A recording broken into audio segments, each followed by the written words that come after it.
Bonjour et bienvenue sur ma chaîne YouTube. Mon nom est Dominique. Aujourd'hui, je poursuis notre super projet fil d'or de ce joli petit gilet.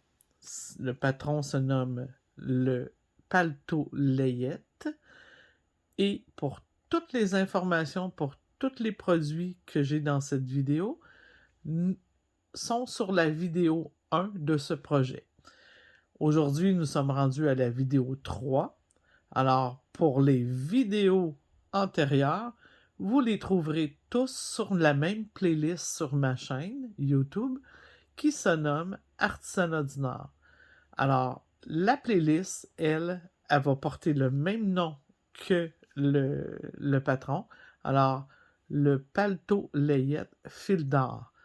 Donc, pour trouver ma chaîne YouTube, vous allez seulement ici, sous la vidéo, il y a un petit icône qui représente ma chaîne YouTube et mon commerce. Alors, vous cliquez sur le petit icône et ça vous amène directement à ma chaîne. Et là, vous pourrez vous abonner si ça vous intéresse et vous pouvez avoir accès à toutes les vidéos de ma chaîne. Alors, soit par l'onglet vidéo où vous pouvez les choisir un par un, ou bien pour cette playlist, vous allez dans l'onglet, en français on dit liste de lecture. Alors, vous allez dans l'onglet de liste de lecture et vous allez descendre jusqu'à la liste de lecture ou la playlist en anglais de ce projet, où tous les vidéos pour ce projet sont rassemblées sur cette playlist. Alors, c'est plus facile que de chercher à droite et à gauche le vidéo 1, le vidéo 2, OK? Ça va être facile. Et sachez qu'on est rendu aux vidéos 3. Donc, il y a des informations que vous allez avoir de besoin dans la première et dans la deuxième vidéo. Et il s'agit juste d'aller les visionner. Alors, aujourd'hui, on poursuit avec la pièce du dos. Notre dos, on est rendu à la manchure. Donc, on a parlé des grandeurs on devait se rendre à une certaine hauteur de jersey. Et là, on va vérifier si tout est correct. Alors, souvent, moi, je vais demander aux gens de faire des vérifications parce que c'est important. Tout au long du travail, on va faire des petites vérifications pour voir si on est encore correct, si on ne s'est pas trompé. Parce que de ne pas vérifier, des fois, à la fin, ça nous cause des problèmes. Ça fait que, tout d'un coup, on s'aperçoit qu'on a oublié 2-3 cm, on avait mal lu, on a oublié des diminutions. Donc, sachez que plus vous allez faire de vérifications, mieux votre projet va se comporter. Et vous allez être plus rassuré. Alors, on me demandait d'avoir les mesures à 30 cm. Alors, si je regarde ici, là, les mesures sont toutes ici. Moi, c'est le C. Alors, pour moi, c'est le 30 cm de largeur. Et je dois avoir 15 cm de jersey après les côtes. Alors, toutes les grandeurs pour les autres lettres, les autres grandeurs de vêtements sont tous inscrits à côté. Alors, moi, c'est le 15 cm. Alors, juste au-dessus de mes côtes, avant, je vais juste vérifier si tout est correct. J'ai bien mon 30 cm de largeur partout. Tout est parfait. Et il faut toujours vérifier si notre largeur est bonne avant d'avoir la hauteur. Alors, 15 cm, parfait. Excellent, je suis vraiment parfaite. Et mon nombre de rangs correspond avec eux. Ils m'avaient demandé de faire 36 rangs pour 15 cm. Je l'ai, tout est beau. Donc, je peux poursuivre mon projet. Alors, je vais tout enlever mes petites épingles. Puis, on se revoit pour le départ des diminutions de manchure, des rabats de manchure, plutôt. OK, on va aller un petit peu regarder notre patron. Ici, comme je vous ai dit, c'était la pièce que je suis en train de faire. Donc, toutes mes mesures sont là pour faire mes vérifications. Tout est ici. Et ce qu'on veut faire, c'est ce petit arrondi-là là, aux emmanchures. Donc, on va aller découper notre tricot, notre pièce. Si on ferait des diminutions, on ferait comme des pinces. Hein? Les diminutions, là, c'est obtenu par des... travailler comme 2-3 mailles ensemble pour faire obtenir juste une maille à la fin ou par des surjets simples ou des GGT ou peu importe la technique, là, une diminution, c'est pas un rabat. Un rabat, c'est vraiment pour découper dans le tricot. On fait une coupe, on l'arrondit, OK? C'est pas du tout la même chose qu'une diminution. Alors, ici, on me parle, OK? Je suis bien à mes 36 rangs. Et par la suite, on me dit de former les emmanchures. Et là, ça, c'est pour toutes les grandeurs. Former les emmanchures en rabattant de chaque côté tous les 2 rangs, 2 fois 2 mailles et 1 fois 1 maille. Là, c'est bien important. Je les lis une fois. Je vais vous l'expliquer. Puis après ça, on va le relire une deuxième fois. Alors, ici, j'ai mon petit dessin pour vous expliquer ça. OK. Premièrement, on m'a dit de rabattre 2 fois 2 mailles et 1 fois 1 maille, et ce, de chaque côté de ma pièce. OK? Alors, pour pouvoir le faire ici, c'est pas un problème. On le sait, ça va être au début du rang. Pour le faire de ce côté-là, c'est un problème, parce que je peux jamais rabattre à la fin du rang. Donc, notre rabat de 2 mailles va se faire sur le retour, sur l'envers du travail. Je vais rabattre 2 mailles envers sur le retour pour faire ceux de ce côté-ci. Alors, la façon de fonctionner, comme j'aime beaucoup les petits dessins, je vous en ai fait un. Je vais faire un petit zoom. Alors, voici. Ici, j'ai mon premier 2 au début du 37e rang, parce que moi j'en ai 36, parce que ma grandeur c'est C. Au début, je rabats 2 mailles, je m'en vais jusqu'à la fin de mon rang, et sur le retour sur l'envers du travail, je vais rabattre 2 mailles envers, jusqu'à la fin, je vais tricoter tout à l'envers. Alors, celui de ce côté-ci et celui de ce côté-ci comptent pour une fois. On m'a demandé de faire 2 fois 2 mailles et 1 fois 1 maille. 2 fois 2, 2 fois 2 et 1 fois 1. C'est ça qu'on m'a demandé. Alors, sur le 37, lui c'est le 38, lui sera le 39. Sur le 39e rang, sur l'endroit de travail, je vais enlever ma deuxième fois 2 et 2 sur l'autre côté sur le retour. Sur le 41, je vais enlever le 1 fois 1. Et sur le retour, sur l'autre côté, le 1 qui va avec celui-ci, parce que c'est toujours de chaque côté qu'on fait la même chose. Alors, sur le 42, sur l'envers de travail, au retour, j'enlève mon 1. Alors, ça va faire que je vais avoir perdu 2, 4, 5 mailles 2 fois. Donc, je vais avoir 10 mailles de moins. Et moi, j'avais combien de mailles? J'avais 51 mailles après les rabats des côtes. Donc, j'avais obtenu 51 mailles ici. Alors, après mes diminutions, je vais avoir 41 mailles. Et c'est bien inscrit dans le patron. Ici, il reste 41 mailles. C'est vraiment bien fait comme patron.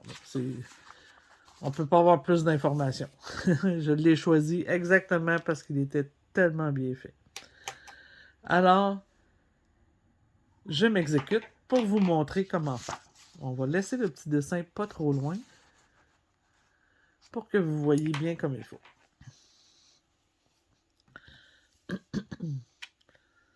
Alors, sur le début le début de votre pièce, sur l'endroit du travail, on va enlever le premier 2 mailles en rabattant. Et là, c'est bien important, on a demandé de rabattre, on n'a pas demandé de diminuer comme je vous ai expliqué. Alors, je tricote 2 mailles, je viens prendre la première et je la passe par-dessus. J'en tricote une suivante, je viens prendre la première maille et je la rabats par-dessus pour faire ma deuxième. Alors, j'ai fait mon premier rabat de 2 mailles, qui est celui-ci. Alors, ici, je peux mettre un petit crochet. On va tricoter tout le 37e rang jusqu'à la fin. Et je vais vous montrer pourquoi on ne peut pas rabattre à la fin d'un rang. Mais, si on m'avait demandé de faire des diminutions, mais à ce moment-là, j'aurais pu diminuer au début et à la fin d'un rang. Mais, attention, jamais sur la première et jamais sur la dernière maille, parce que vous allez faire disparaître vos lisières. Ici, lorsqu'on fait un rabat, c'est pas important parce qu'on découpe le travail. C'est une découpe qu'on fait.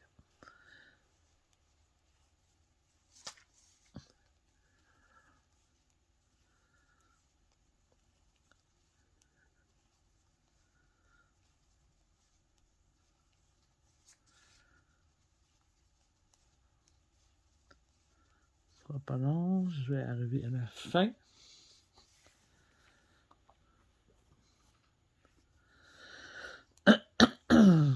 Pardon.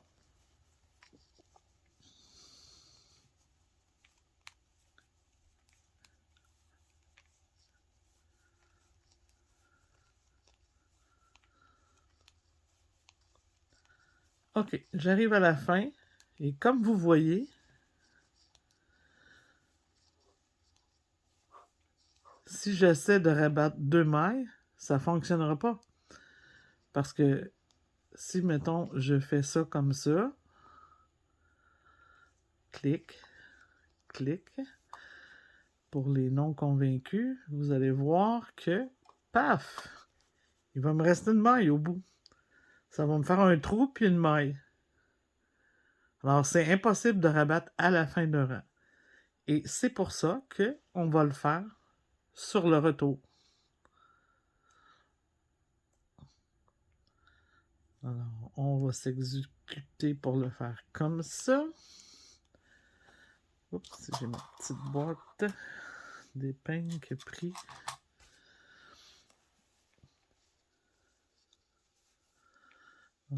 Donc, j'ai terminé mon 37e rang.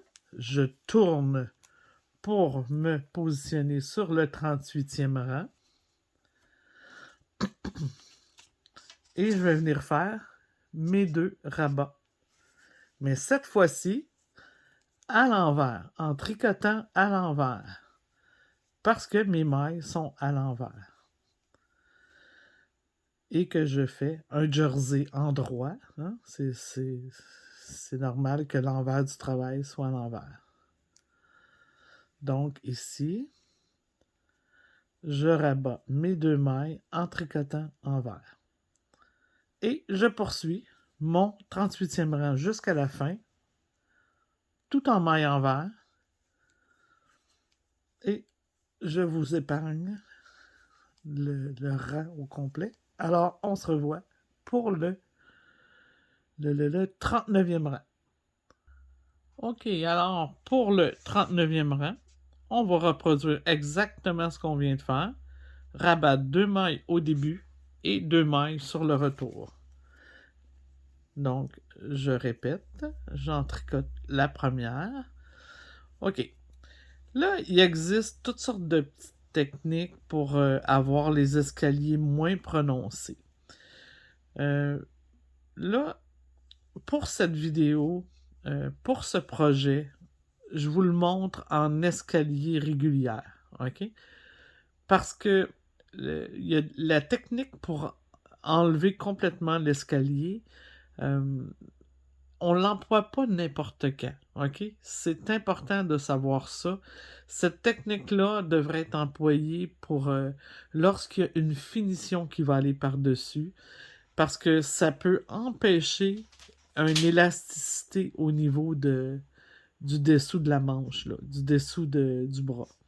Alors, c'est important de faire les rabats de façon régulière et de ne pas glisser les mailles au début. OK? Quand on fait les rabats, les lisières n'existent pas. OK? C'est comme s'ils n'étaient pas là. On rabat nos mailles sans se préoccuper des lisières. Par contre, lorsque j'aurai fini ma série de rabats, la lisière va être de retour dans mon tricot. On va se préoccuper que la lisière soit bien faite parce que la couture de la manche va être sur ça, sur celle-ci.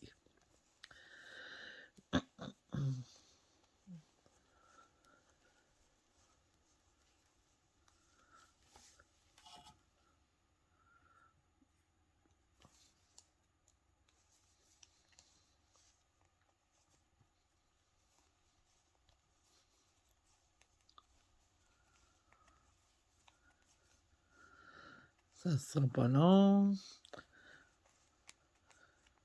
C'est pour ça que je prends des petits vêtements d'enfants pour faire les vidéos. Ça va plus vite. Quand c'est des vêtements pour adultes avec de la petite laine, là, ouf, ça fait des vidéos pas mal plus longues. Alors, je termine ce 39e rang jusqu'à la fin. Maintenant, je tourne.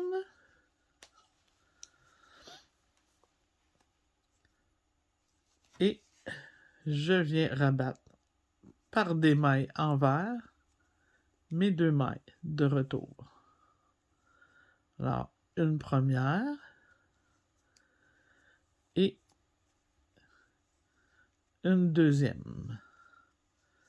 Et maintenant, je vais terminer mon 40e rang tout en maille envers jusqu'à la fin. Bon, maintenant qu'on a compris le principe, ça va être facile pour faire. Il va nous rester à faire le 1 fois 1.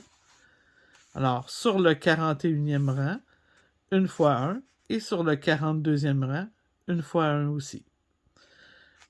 C'est le même une fois, là, mais c'est un de chaque côté. Alors, tous mes rabats d'amancheux vont être terminés suite à ça. Et je vous montre ça après. OK, je vous montre le résultat de mon travail après le 42e rang. Donc, j'ai fait mes dernières rabats, mes derniers rabats de 1 maille de chaque côté. Alors, voyez-vous la petite découpe arrondie là, que ça donne ici et de l'autre côté? C'est grâce au rabat, parce qu'une diminution n'aurait pas fait le même coup d'œil. Vous avez qu'à penser à des raglans. Les raglans sont faits souvent avec des diminutions au lieu des rabats. Alors, maintenant, on doit poursuivre en jersey. OK, si je regarde mon patron, on me dit pour ma grandeur à moi, C. Alors, je dois poursuivre pour 28 cm total après les côtes. Alors là, on me redonne une mesure, mais en partant des côtes. Et un total de rangs de 68 rangs. Alors, comme je suis rendu au 42e, j'ai qu'à poursuivre à compter mon jersey sur ma feuille de travail jusqu'à 68. Alors ici, quand c'était le temps de mes amanchures, j'ai marqué ça de cette façon. Vous voyez, 37e, un rabat de 2. 38, un rabat de 2. 39, un rabat de 2. Et ainsi de suite pour le 41, 42, un rabat, 1, 1. Alors, tout ça c'est fait. Donc, je peux dire que c'est fait. Et je m'en vais maintenant en jersey simple, en droit, jusqu'à 68. Et la suite sera pour l'encolure et les épaules. Alors, on va se revoir pour ça dans la prochaine vidéo, ici. Regardez, on va se rendre jusqu'ici. Là, ça me prendrait un petit quelque chose pour bloquer. Tiens, je vais bloquer avec ça ici. Donc, vous voyez, on va se rendre jusqu'ici. Et il va nous rester qu'à faire les épaules et l'encolure dans la vidéo prochaine, la vidéo 4. Alors, travaillez bien, faites bien ça, appliquez-vous et on se revoit pour la vidéo 4, pour la poursuite de notre pièce d'eau. Merci de me suivre et merci de me faire confiance pour votre apprentissage dans le tricot. Et comme je dis toujours, s'il y a des choses des fois que vous n'arrivez pas à comprendre ou des techniques que je vais expliquer plus rapidement, parce que là, on n'apprend pas aux gens à tricoter, on leur apprend à lire un patron. Alors, allez voir sur ma chaîne YouTube et vous allez voir que j'ai un cours d'apprentissage complet sur toutes les techniques de tricot de base. Et ça se retrouve dans une playlist, ou en français, une liste de lecture, qui se nomme Apprendre le tricot pas à pas. Alors, je fais dans cette leçon, dans cette playlist, tous les techniques de tricot de base que vous avez besoin de connaître à la base, vraiment, lorsque vous voulez entreprendre un projet. C'est important de connaître ces techniques-là parfaitement. Et surtout, une autre chose qui est importante, c'est de savoir défaire vos mailles.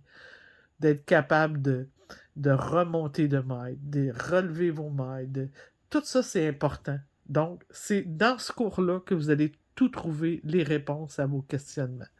Alors, allez sur ma chaîne, tout est disponible, tout est gratuit. Je vous encourage à le faire. Puis, en plus, vous allez pouvoir pratiquer vos coutures d'avance avant de le faire sur votre projet. Ça va être important parce que vous allez vraiment comprendre c'est pourquoi on fait des mailles lisières, puis la raison pourquoi on fait une sorte de maille lisière et on ne fait pas une autre sorte. Alors, je vous encourage à aller sur ma chaîne et à aller visionner tous ces cours gratuits. Alors, je vous remercie et on se revoit pour la vidéo 4. Au revoir.